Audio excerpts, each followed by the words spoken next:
بسم اللہ الرحمن الرحیم۔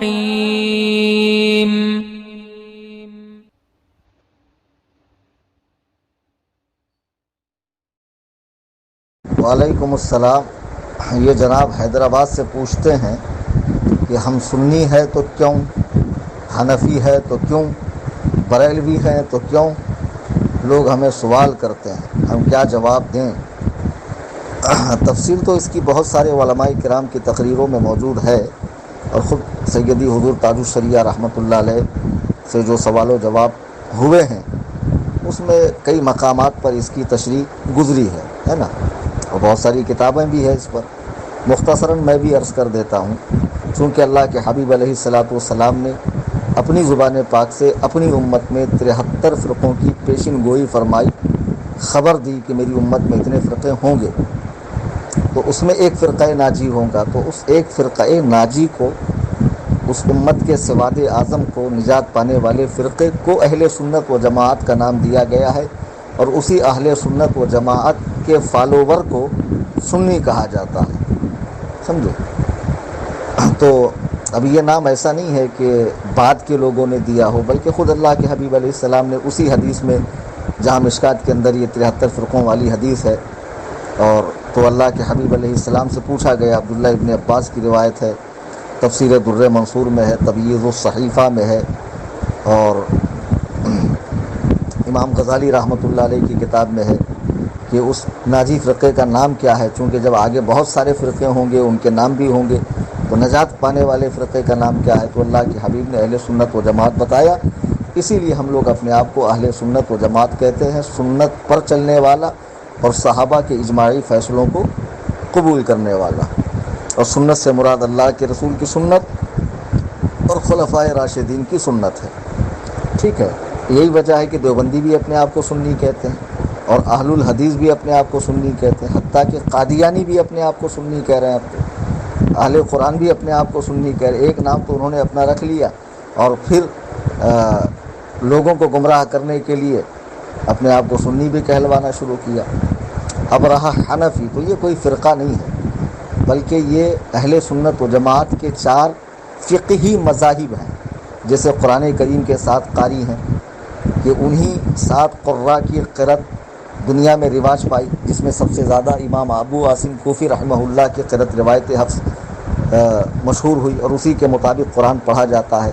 تو ان 4 قاریوں نے قرآن کریم پر محنت کی ہے، اور بہت محنت کر کے پھر اسے عالم میں پھیلایا ہے، تو اس چیز میں ان کی تقلید کی جاتی ہے۔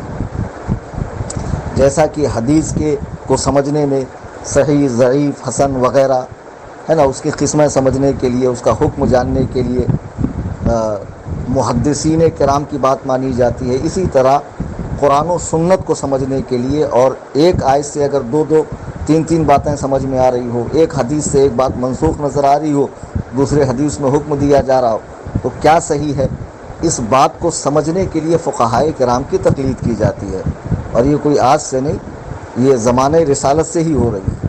حضرات صحابہ میں بھی ایک دوسرے کے مقلد تھے، بعد میں پھر یہ جب 4 مذاہب مدون ہوئے، کتابی شکل میں آئے، سب سے پہلے مذہب حنفی کتابی شکل میں آیا، تو 1300 سالوں سے امت اس مذہب حنفی کی پیروی کر رہی ہے۔ پھر کچھ لوگوں نے امام شافعی رحمہ اللہ، امام احمد بن حنبل، امام مالک رحمہ اللہ، ان 3 بزرگوں کے مذہب پر بھی عمل کرنا شروع کیا۔ پھر یہ طے ہوا کہ اہل سنت و جماعت کے یہ 4 ہی فقہی مسلک ہیں۔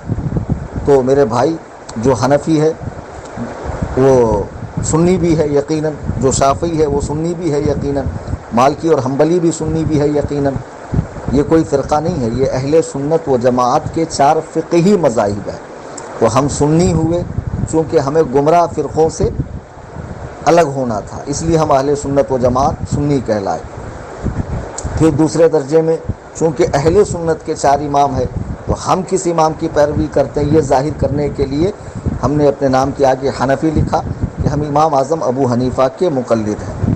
اب چونکہ اس زمانے میں دیوبندی بھی حنفی ہے اور سنی بھی کہلواتے ہیں، اور کمال کی بات یہ ہے کہ مرزا غلام احمد قادیانی خبیث بھی اپنے آپ کو حنفی کہتا تھا، حالانکہ وہ تھا وہ پکا اہل خبیث، اور بہت سے باطل فرقے بھی اپنے آپ کو حنفی کہنے لگے۔ وہ سب کو چھوڑیے، ہندوستان میں تبلیغی جماعت دیوبندی جماعت ہی کو دیکھ لیجئے جو اپنی نسبت امام اعظم ابو حنیفہ کی طرف کرتے ہیں۔ تو حقیقی سنی حنفی کون ہے، اس پہچان کے لیے 1 صدی سے ہمارے بزرگوں نے ایک پہچان دی ہے، وہ ہے بریلوی۔